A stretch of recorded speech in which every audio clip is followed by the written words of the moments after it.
Estudando a Bíblia, de Gênesis a Apocalipse em 5 minutos. Com o pastor Kleber Couto. Olá, meus amigos. Nós estamos de volta com mais uma aula, a 10ª aula do nosso curso Estudando a Bíblia, de Gênesis a Apocalipse em 5 minutos. Nós retomaremos o nosso estudo a partir do capítulo 2 de Gênesis, versículo 23. Diz assim a palavra do Senhor: E disse o homem: Esta, afinal, é osso dos meus ossos e carne da minha carne. Chamar-se-á varoa, porquanto do varão foi tomada. Por isso, deixa o homem pai e mãe e se une à sua mulher, tornando-se os dois uma só carne. Ora, um e outro, o homem e a sua mulher, estavam nus e não se envergonhavam. Preste atenção, porque nessa análise bíblica nós notamos alguns mistérios no relacionamento entre homem e mulher. Primeiro, a unidade física, a unidade corpórea.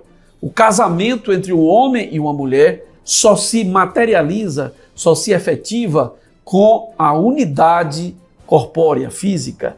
E é por isso que a anatomia do homem e a anatomia da mulher foram construídas por Deus com esse propósito, de se juntarem, tornando-se ambos uma só carne.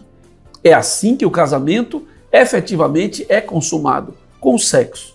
E quando nós falamos em sexo, na mentalidade do homem pós-moderno, o sexo tem a ver com prazer. O sexo, na mentalidade do homem medieval, tem a ver com o pecado, mas, segundo a Bíblia, o sexo deve ser encarado como algo produzido, pensado, criado por Deus. E por isso mesmo, já que tudo que Deus fez é bom, o sexo também é projeto divino e é muito bom. Nós não podemos tratar o relacionamento entre o homem e uma mulher como algo pecaminoso, uma vez que nós vamos estudar adiante que o pecado deriva de uma decisão humana, ou seja, o pecado é conduta humana, é deliberação humana. O pecado não está na matéria em si, o pecado não está nas coisas criadas por Deus em si. Veja que o projeto divino para o sexo é dentro do casamento, da unidade entre homem e mulher. Nesse plano, o casamento é bênção de Deus. Mas acontece que o diabo, ele trabalha para transgredir a vontade de Deus, o projeto de Deus. E é por isso que ele transforma o sexo em algo pecaminoso, demoníaco. Quando? Quando ele foge do padrão divino. Quando o sexo é realizado fora do casamento. Antes do casamento, como uma relação de traição, de adultério. Nesse caminho, a conduta humana em si é pecaminosa. Ou seja, a forma como o homem pecador trata o sexo é realmente pecaminosa. Mas você precisa desconstituir essa ideia de sexo como essencialmente pecaminoso, porque não é. É bênção de Deus e dentro do casamento deve ser desfrutado. Gênesis 2 e 25 conclui com o seguinte texto: Ora, um e outro, o homem e sua mulher, estavam nus e não se envergonhavam. O que isso significa?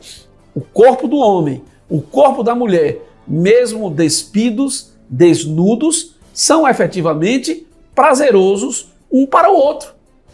Diz Paulo que a mulher tem domínio sobre o corpo do homem, do seu marido, e o marido tem o domínio sobre o corpo da mulher.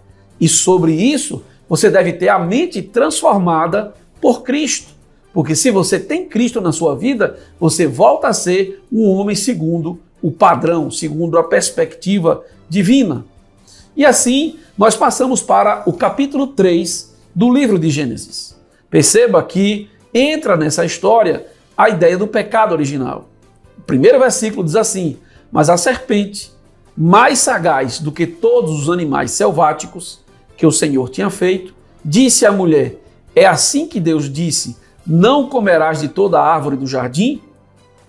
Esse é o texto que nós vamos estudar na próxima aula. Fique conosco. Estudando a Bíblia, de Gênesis a Apocalipse em 5 minutos. com o pastor Kleber Couto.